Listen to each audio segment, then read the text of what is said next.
INS Vikrant विमान वाहक पोत के लिए 26 समुद्री राफेल खरीदने के डील से भारतीय वायुसेना को मिलेगा नया पंख। भारतीय वायुसेना की एमआरएफए डील पर फ्रांस के दसॉल्ट की नजर। क्या फ्रांस से 114 राफेल विमान खरीदेगा भारत? एमआरएफए को अधूरा व्यवसाय क्यों मान रही है दसॉल्ट? राफेल पर स्वदेशी हथियारों को तैनात करेगा भारत। भारतीय राफेल का किन विमानों से है मुकाबला? इन सभी हेडलाइंस के साथ लाइव न्यूज में आपका स्वागत है। अगर आप इस चैनल पर नए आए हैं तो जल्दी से चैनल को सब्सक्राइब कर लें ताकि सबसे पहले वीडियो आप तक पहुंचे, क्योंकि इस तरह के इंफॉर्मेटिव वीडियो लाते रहते हैं। तो चलिए देखते हैं। फ्रांस के दसॉल्ट एविएशन कंपनी की नजर भारत के एमआरएफए डील पर अटकी हुई है। दसॉल्ट किसी भी कीमत पर भारतीय वायुसेना के लिए 114 लड़ाकू विमानों की इस डील को हथियाना चाहती है। यह कंपनी पहले भी एमएमआरसीए के तहत भारतीय वायुसेना के लिए 126 लड़ाकू विमानों की डील जीत चुकी थी, लेकिन बाद में इस डील को रद्द किया गया। फ्रांस को भारत से नौसेना के लिए 26 नौसैनिक राफेल के लेटर ऑफ रिक्वेस्ट प्राप्त हुआ है। इसमें 26 नौसैनिक राफेल खरीदने से संबंधित कायदे कानूनों का जिक्र है। समुद्री राफेल का सौदा अपने अंतिम चरण में है, लेकिन इसे बनाने वाली कंपनी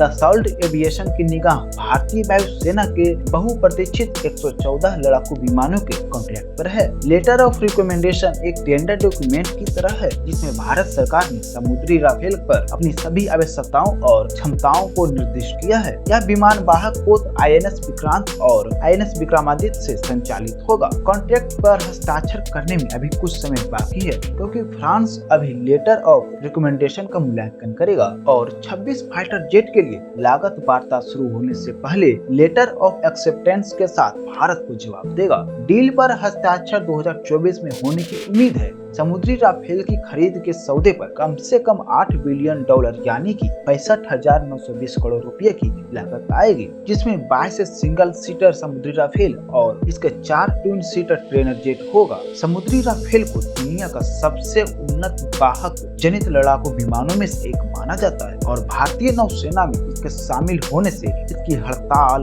वायुरक्षा और कोई मिशनों के मामले में अपार क्षमता बढ़ेगी।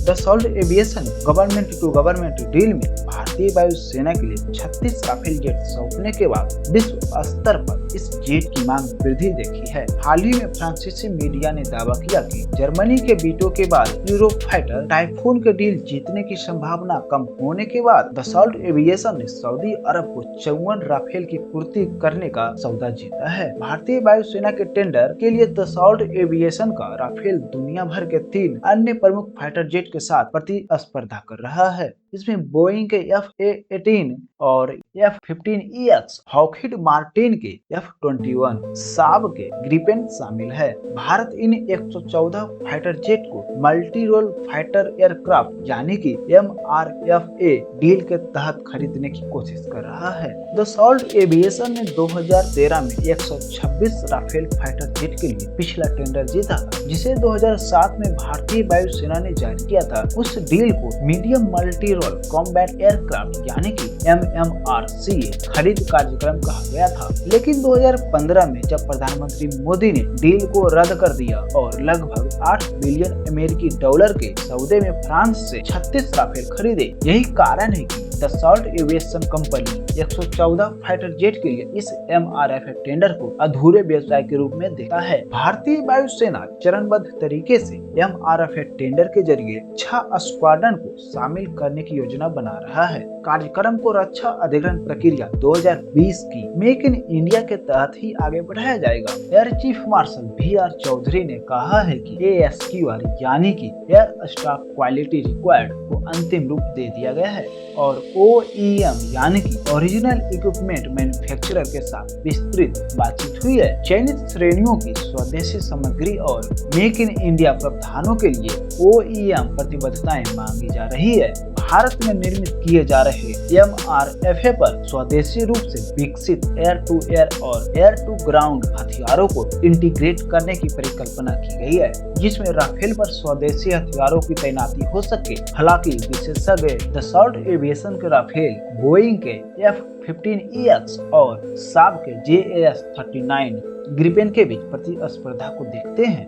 भारतीय वायुसेना ने MRFA के लिए 2018 में रिक्वेस्ट फॉर इंफॉर्मेशन जारी किया और अरबों डॉलर के सौदे के लिए दुनिया भर के विमान निर्माताओं से उत्साहजनक प्रतिक्रिया मिली थी। नए ASQ स्थापित करने के लिए इंडियन एयरफोर्स आवश्यकता की स्वीकृति के लिए एक प्रस्ताव भेजने के लिए सरकार की मंजूरी का इंतजार कर रही है। एक साल से MRF डील पर कोई हलचल नहीं हुई है। भारतीय वायुसेना के पूर्व उप प्रमुख एयर मार्शल नर्मदेश्वर तिवारी ने एरो इंडिया 2023 के दौरान पत्रकारों से कहा था कि अगले 3 से 4 महीने में सरकार से ऑल और नॉर की उम्मीद है। नवंबर बीत रहा है और भारतीय वायुसेना को अभी तक ऑल और नॉर प्रदान नहीं किया गया है, जिसके पास वर्तमान में 31 स्क्वाड्रन की ताकत है और लड़ाकू स्क्वाड्रन की यह ताकत लगातार घटती जा रही है। चिंता का विषय बनता जा रहा है। खैर छोड़िए, इन पर आपकी क्या राय है, आप हमें कमेंट बॉक्स में जरूर बता सकते हैं। अगर ये वीडियो आपको जरा सा भी पसंद आई हो तो हमारे चैनल को सब्सक्राइब और वीडियो को लाइक जरूर कीजिएगा। जय हिंद, जय भारत।